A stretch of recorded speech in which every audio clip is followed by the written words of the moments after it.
Hello everyone, welcome to our channel Take Afro. Hope you all are doing great. So today I'm going to show you how you can reset your keyboard on iPhone.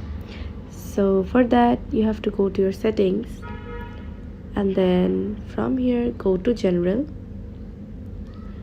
tap keyboard and then tap keyboard from here, and from here you can simply reset your keyboard, or I can say you can delete your keyboard.